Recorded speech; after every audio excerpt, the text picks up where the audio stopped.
Robbie, we can start with you. Coach, I'll go ahead and get out of the way. Do you know anything at all on Danae yet and the severity of her injury? No, not yet. Hopefully I'll find out after this and get some information. That was As of now, I don't know anything. Sorry about that. That was such a critical point in the game because their pressure had allowed them to kind of get back in the ball game. They were connecting on the other end too, and it could have really swung the other way with Danae being, the energetic player that she is. How did you feel like the players were able to kind of corral themselves there and ultimately push that lead back out? Yeah, I mean, obviously they did pretty well, but I, like everybody in the stands, I'm sure, like, this could be a problem. She's the one that ultimately ends a lot of possessions for us with her ability to rebound or consume a bunch of people so that someone else can get a rebound. And that's a big piece to who we are.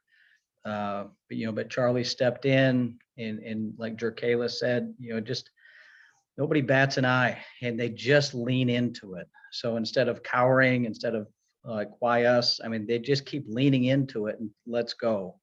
And they care, they care deeply about Danae and everything. But, some ways to honor somebody that's not there is to really play hard and honor them that way. And it sure seems like that's what we do. Andy, go ahead. Hey, Doug, it seems like the past two games, the offensive ball movement has been especially good. I mean, what kind of stands out to you maybe in those two games of what's allowed you guys to have that motion offense really run efficiently? Just there's a lot of players, sometimes there's a fog that hovers over someone's mind and they can't really see, and they're trying to learn some terminology and some spacing issues. And when that fog clears and they can see all the possibilities that are out there, it becomes a brand new game, not a brand new offense or a defense. It just becomes a brand new game because of their ability to see what's there. And so, they've worked really hard with their stops and starts and turns and keeping dribbles alive.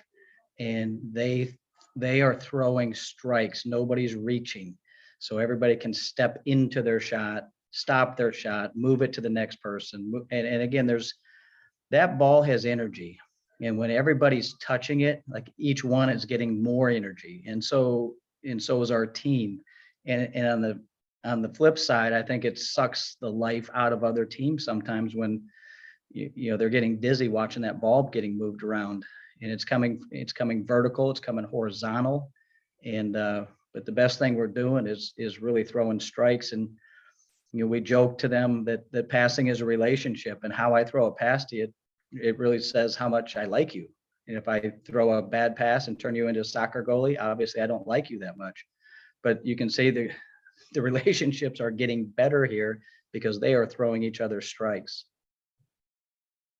Did you expect to have to insert Raven Farley when you did? I mean, was she kind of up to speed yet, or did you kind of need more time just with, or I guess it was kind of out of desperation almost with you needing to kind of rotate Charlie a little bit?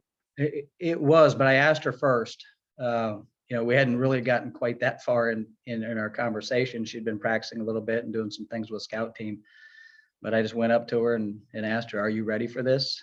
And she said, she just smiled at me, which she hadn't smiled in a while. And so I like getting smiles every now and then. And she said, "Yeah, let's do it." And I said, "Let's go have fun."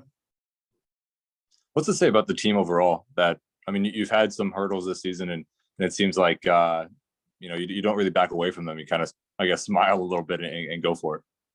Yeah, I mean, once you start doing it, once you don't walk away, once you don't cower, and again, it's not like we don't have those feelings, and it's not like you don't have to fight them. It's just that once you've proven that you can do it, it gives you a lot of confidence going into the next game, the next problem, the next set of adversities, because it's never if they're going to come, it's always when. I've never seen a team not have them. So I just think their toughness, and so many people, it's a hard word to define, toughness, because everybody thinks it's a fist fight and it's a physical thing, but it's as much of a mental aspect as anything else. And I think our mental toughness and our ability to lean into all situations, good and bad, is that's the best thing we're doing. It looks like the best thing we're doing is shooting or passing or defending, but that mental toughness is really the one that's is helping us move forward. Stefan, go ahead. Doug, you were talking a little bit about the ball movement there. How much of that do you think is a credit to where it starts with Maya Taylor at the point guard position? A lot, but whoever has the ball is the point guard. So, I mean, that's how we look at it.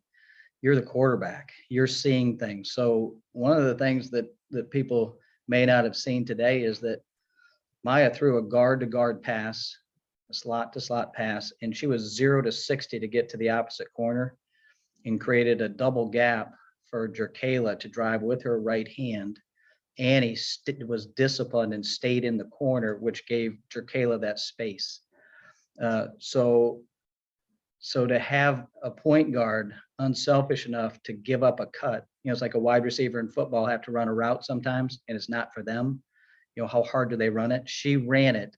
It was in the fourth quarter, third quarter, whenever it was. She went 0 to 60, and that was for a teammate. So she's huge, but we can start offense with anybody because they're all being trained how to be point guards because we think when the ball's in your hands, you are the point guard.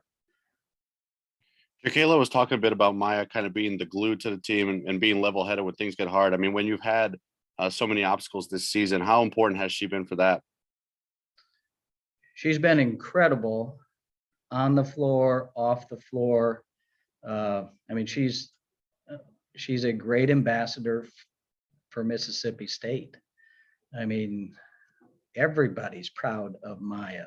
And again, when you get to coach her, I'm thankful for all her parents. I'm thankful for all the coaches that have helped her along the way. But I mean, she helps us out because she's not afraid to speak up. She's not afraid to ask the question to a coaching staff if she didn't understand it or if she wanted clarification.